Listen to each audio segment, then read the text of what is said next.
Hey, welcome. In this video I'll be discussing bonsai tools and my evolution through the tools and what I use several tools and what are the most important tools. To start on bonsai, you can have different routes. You could find a tool which is not for bonsai, for twisting wire and making gins, like this one, which is not a bonsai tool. And to cut branches you could use a standard pruner. Of course this doesn't give you the best results, but to start with, to see if you like the hobby, you don't need to spend money on any bonsai tools. You would need also something to cut wire, but there are many tools that you could buy in a hardware store to cut wire. Now, a step up would be to buy one of those cheap Chinese made tool set kits from Amazon, and as you can see, because I have this, I had one. This thing comes with a number of tools that are useless. They are not here. This is not the actual kit, but this is not the actual kit. However, most of the tools that come in these kits are useless. The knob cutter and the concave cutter are not the best quality, and eventually you start having faults here on the cutting edge, and they don't really last too long, but they are sufficiently cheap that it may serve you for the while until you're sure that you're going deep into the hobby. From my, you'll have things like this that I never used. You will have other tools that I use for gardening in the garden. The scissor is really very poor quality, but in my case I was sufficiently lucky that the gin plier, which I'll discuss in a moment, and the wire cutters are still sufficiently good that I also use them. It's not my primary set, but I use them. In any case, it may be worth, but I don't really recommend. I rather recommend that you buy the proper tools, more quality tools, instead of quantity of poor tools. So let me go through my tool set, and this is how I organize it. This is a tool roll, and as you can see I have two. This is a tool roll from Bucket Boss that you can buy in Amazon, and I find it very useful. Prior to this, I used to have all my tools in a box or in a carrying case, but they were all mixed together, and it's very hard to find what you really need. When you need it, you end up never finding what you need.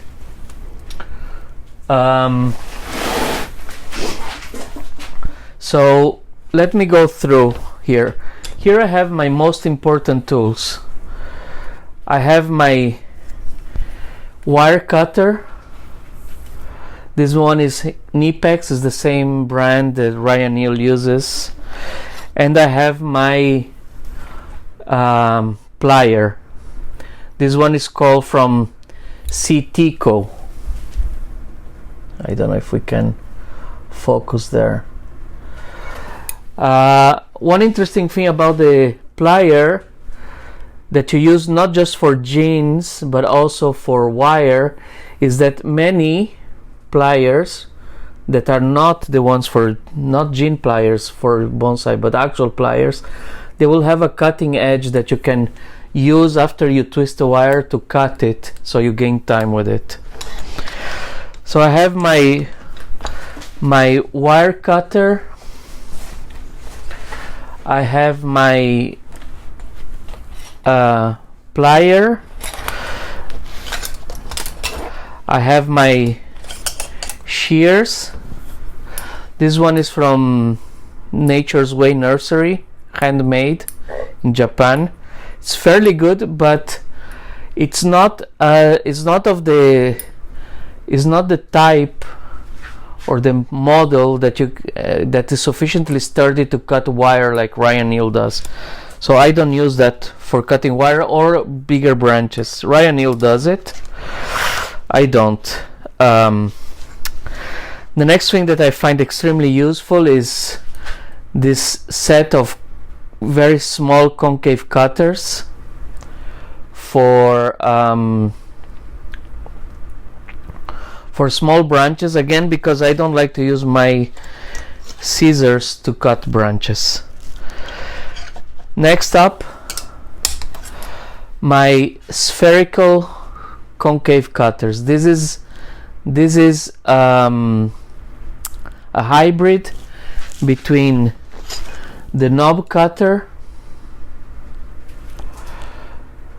and the concave cutter that has a straight edge.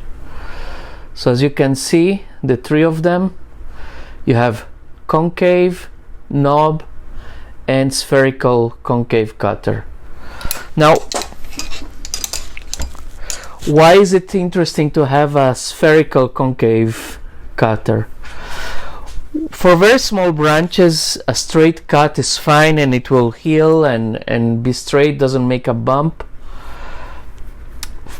For bigger branches, if it's the final product or the final place where you're gonna cut in some situations, this that creates a sort of a V indentation in your cut will leave an unnatural profile on the cut, whereas this one will create a spherical indentation that is more useful.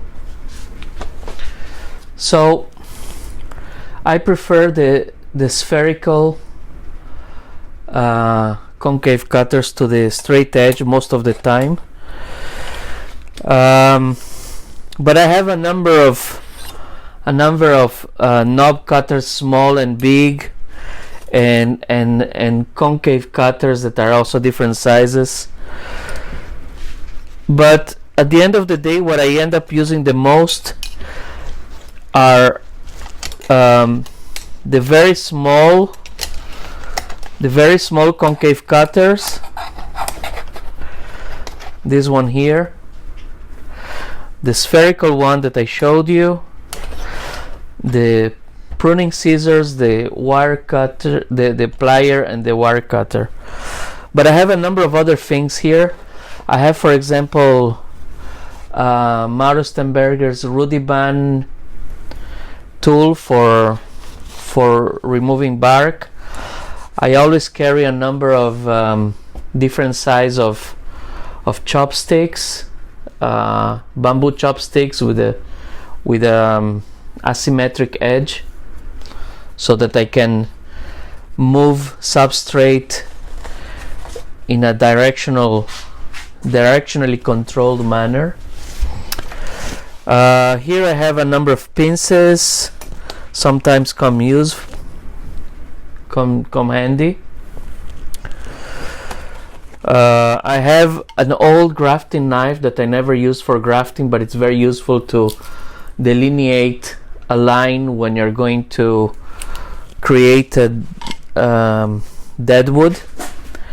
I have a number of very cheap carving tools, different shapes,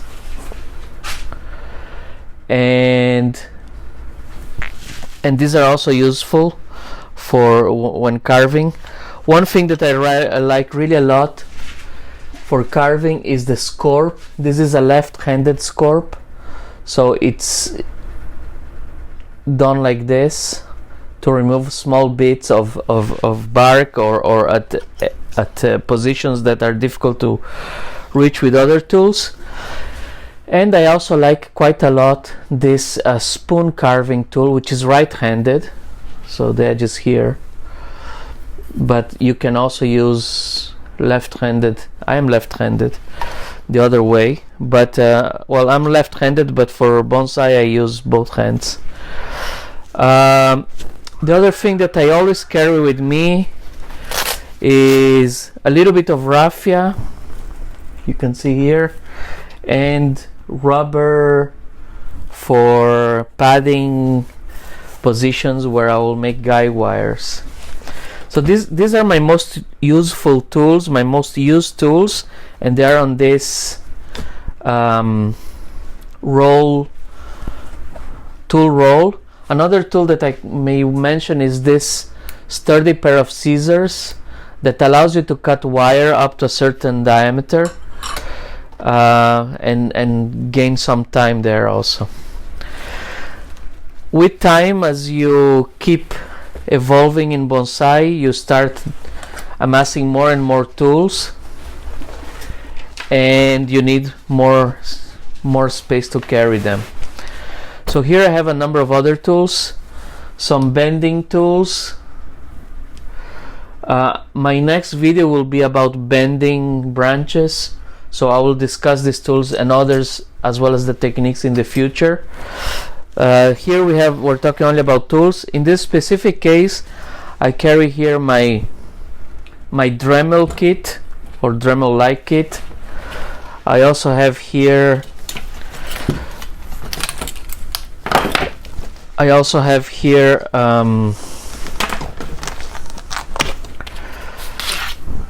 a thin saw and a bigger saw. The important thing for bonsai saws is that they have very fine serration, usually at least 22 teeth per inch. And so here are my saws and my Dremel-like tool.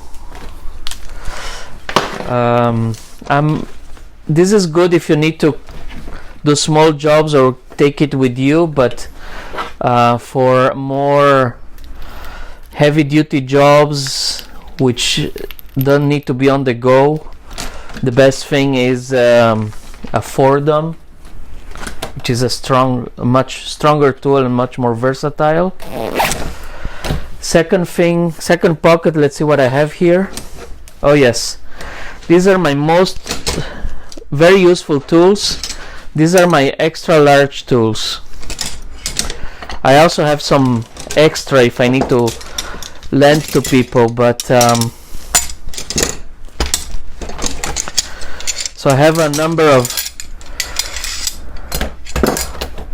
these are my original gin plier and wire cutter from the cheap Chinese set, and they work very well. What's important for a wire cutter is that it's very flat on the edge, so you can really reach and cut a wire that may be even biting a little bit on a branch. So it cannot be something pointed, it has to be something flat, so it goes flat on the branch. And the gin pliers. So these are extra tools that I have. More knob cutters, a small root cutter. So the root cutter is usually round like this. You can also use this for trunk splitting. The normal tool for trunk splitting is this one. Mine is very poor quality, part of the Chinese set that I had. You see that this is completely not cutting at all. So this is my next investment, a quality trunk splitter. But after your wire cutter, your pliers, your scissor, and your spherical concave cutter, these are the best tools that I find.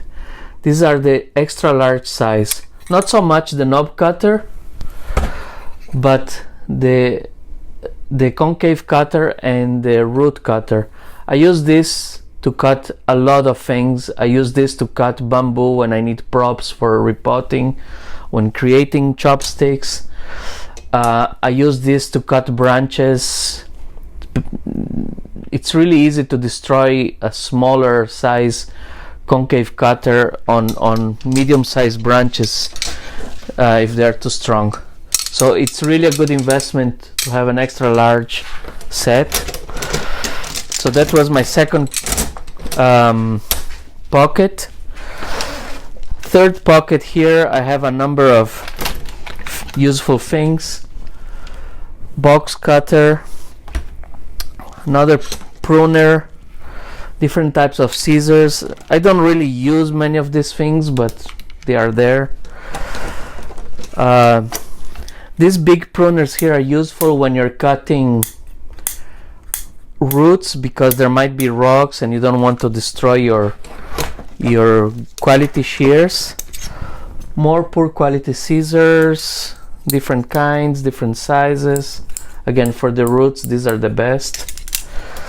And I also have a left aluminum a wire brush here that is useful for cleaning the trunk from moss, for example.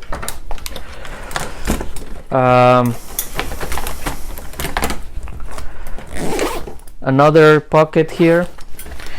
Here I have hand carving tools, different kinds. I have another pins, more carving tools, hammer. The hammer is very useful for carving, but also when you're trying to embed a prop into a solid root system as part of a repot. Here I have more carving tools. I also have the Kuma, useful for releasing the root system from the pot prior to repotting, when you're going to remove the tree from the pot. I carry a lot of bamboo pieces for creating props, or if I need to create a new bamboo chopstick on the go. If you don't have a Japanese Kuma like that one, which I inherited, otherwise I wouldn't have bought it myself, you can very well buy one of these tools in Home Depot or other home improvement store. This is for carpet and it works perfect. It has a very sharp edge. This one here has a serrated edge, and I have to admit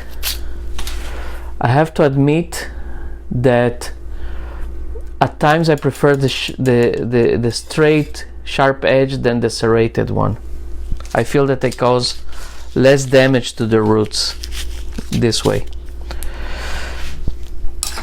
And lastly here I have a number of other things. I have some pH paper that I use to monitor the water in my garden throughout the year.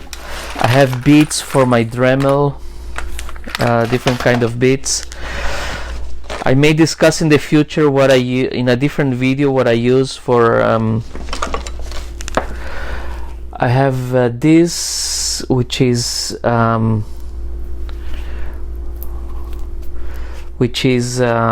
paste for covering wounds. This is the more liquid one, and this is the more solid one. I have white gouache and sumi ink when I want to disguise new dead wood as old while letting it still age. And this is about it. As you go deeper in bonsai, you start spending money in more expensive tools and more of them. But really, the most important thing to start with are this, in my view,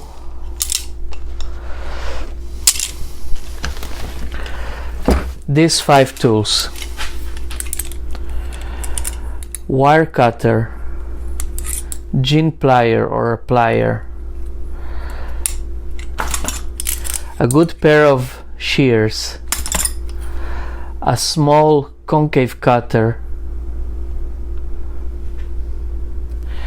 and a spherical, or if you're not too particular, a standard concave cutter, but in my case I prefer the spherical concave cutter. After these 5, what's most important is an extra large root cutter that also works for the trunk, and an extra large concave cutter for bigger branches. All the rest, it's you will find use. You will find slightly more accurate use if you have a slightly different tool, but the real investment that is worth in the beginning are these tools that I just mentioned. So about maintenance, you can have a sharpening rock, and I will not try to teach here how to sharpen tools, but more important than sharpening is perhaps cleaning your tools. Now with the sap in conifers, your tools get really bogged down in all that thing, that sap, and so do your hands. And the best way to clean them is with olive oil, or any mineral oil, I guess would also work, even kitchen oil perhaps. But for my hands also the best is the olive oil, the tools too. So that's what I do. I clean them. I have, for example, this little sharp tool, and I remove bits of wood that stay stuck on the tree, as just like this, and then I clean them with olive oil. And if I wash them with water, I also dry them carefully. One time my scissors fell from my working space in the garden and stayed there for a week under the rain. It was all rusted, so I just put it on a bucket with Coke for a week, and it's good as new. So what else can I say? Cleaning your tools, sharpening your tools. The organization of the tools with a roll is really something that helped me a lot. It was driving me mad to never find the tool I wanted in this mumbo jumbo of tools inside a bucket of tools. So keeping them separate is really something that helped me. And not spending money on cheap tools, but buying only what you need. So those tools that I mentioned in the beginning. So I hope this helped, and if you have any questions, shoot them at me. In a future video I will discuss tools for bending branches and how to use them. And this is it for now. Stay safe, be kind, bye bye.